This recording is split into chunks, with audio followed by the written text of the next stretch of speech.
What's up, everybody? I'm not sure what part video this is. 6, 7, 5, 8.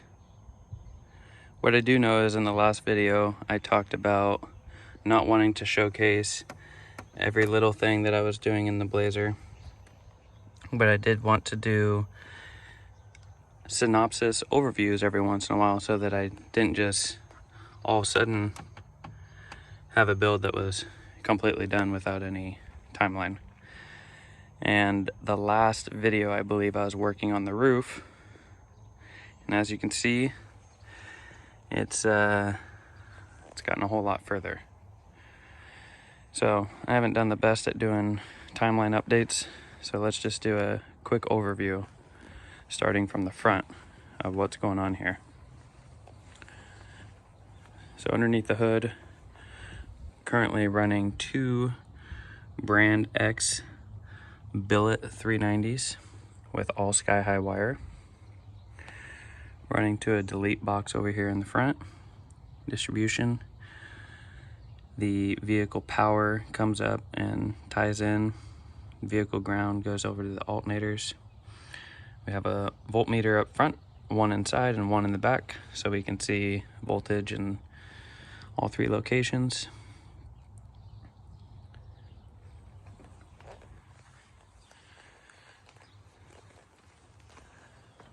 Inside, for the highs currently, we have 4 Crossfire M8s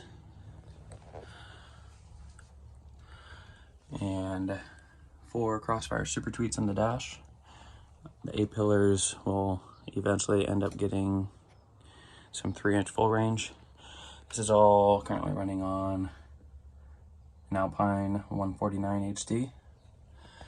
I love Alpine. I don't know if it's the best deck, but it's what we are running currently. We have our switches that all run back to a relay setup that I have in the back for turning on miscellaneous things. Got this shitting on them bass knob. And here is where we're at currently. The roof is in. I believe the last video is showcasing how I was bringing the levels down so I could take this piece and put it up and it'd be perfectly flat. That worked out for the most part. There's a slight curvature down in the back and a slight curvature down in the front that had to work around. But the back wall is in, the baffles are in, the fender wells are boxed in.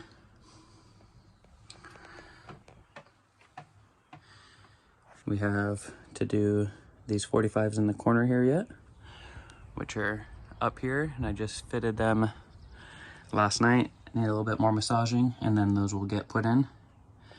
But what you're looking at here is a 1.5 to 1 6th order for 615s, 2 8-inch Aero Ports in the rear, and the design was done by Drew Jones from Bassaholic Productions.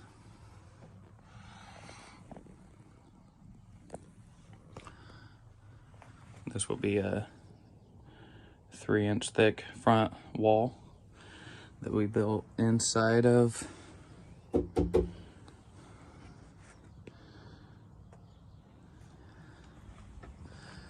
and going back here to the back, we have 144 amp hours of lithium.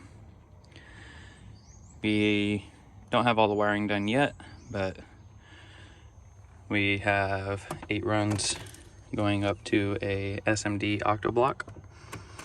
And for the time being, we are going to have 2 Crossfire XS 8Ks back here in the back, and running 6 dual 2 B2 Rampage 15s, carbon cone option. They're dual 2, so the end goal is to have 3 8Ks at half ohm. So as of right now, I can run the subs at 0.33 and 0.3, somewhere in that range, or I can run them in series parallel at 1.33. And just until we get the bugs and stuff worked out, I think I'll wear in series parallel at 1.33 and check everything out. Make sure everything's good.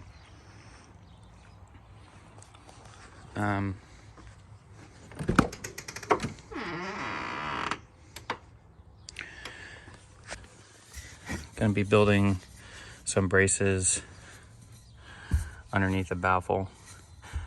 This is 2-inch dowel, just some 3/4 inch plywood. Getting the exact measurement, and then I'll be putting a couple of these under here. It's a pretty good shot.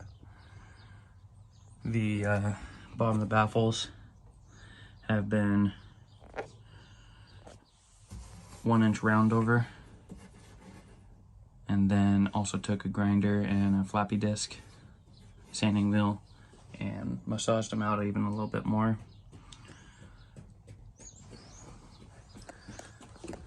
Want to have the ability, if I have the 6 subs in here, I can have the 3 in the back inverted, and I can have these front 3 regular mounted. If I want to lose some bottom chamber area and raise the tuning, I can do that, or I can play with the ports. Or if I want to run them all inverted to maintain my bottom chamber area and lengthen my ports, if I want to go to a lower tuning, I just wanted to have the ability to mess with it. So same thing when I build this front wall, I'll make sure that I'm able to mess with the front port a little bit. So if I need to raise or lower that front chamber tuning, I can. Trying to think of what else. Let's see. We got the Aero Ports right here, which a lot of people know what these are, but they come in different segments, and so they're adjustable. The way they're sitting right here is how they'll be going in the car, so this bigger flare will be on the bottom side. And so I'll probably mount these 2 together with some actual ABS glue, and then from here up I'll leave adjustable and can lengthen it. So this is a 2-inch, 1-inch, I think that's 4, and I think that's 7. So you can take this and adjust these ports to make them longer, and then can just use some rubberized CA glue or something and do like 4 or 5 tacking points to where you can still get them apart, but they're not gonna fall apart. We got 2, 3, 4, 5, 6, 7, 8 of the Rampage XMV 315s. Pull here.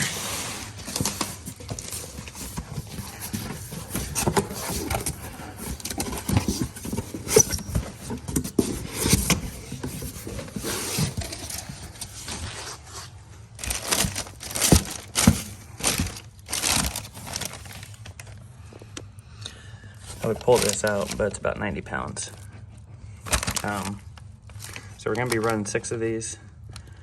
Don't know what I'm doing with the other 2 yet, but may keep them and build a box for 215s, put it in a different vehicle. May send them back to Andrew. May keep them for backups. I'm not sure, but we have 8 currently. Man, these boxes are crazy, right? Give you a headache watching me box it back up.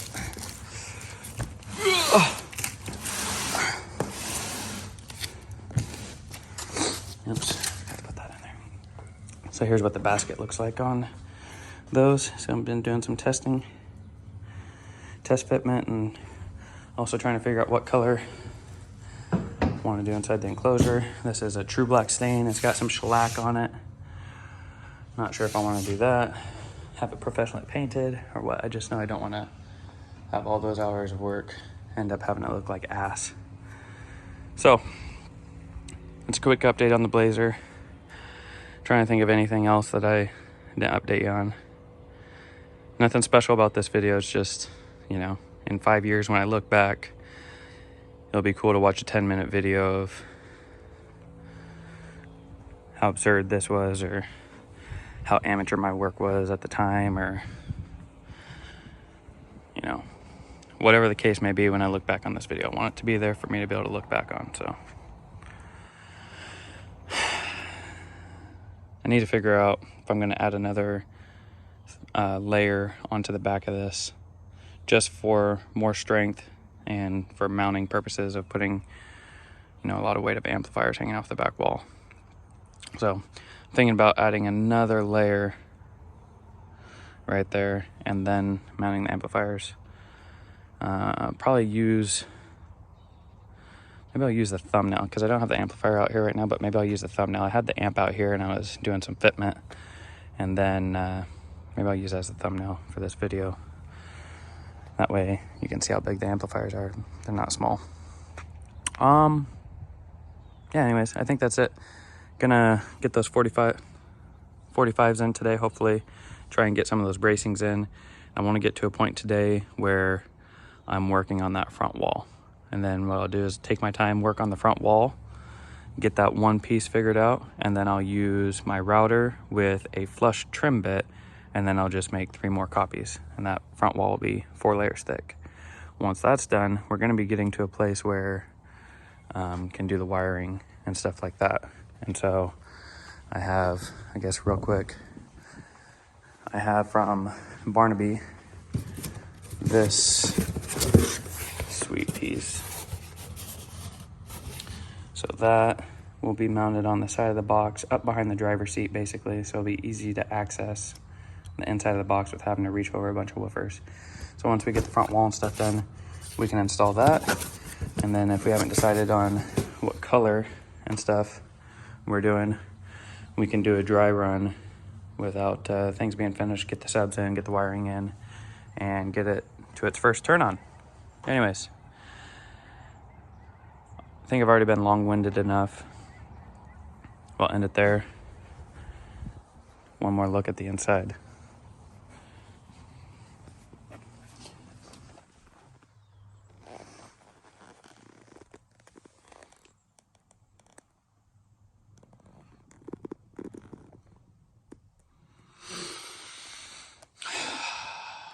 It'll look a lot better when those 45s are in there. Anyways, till next time, see ya.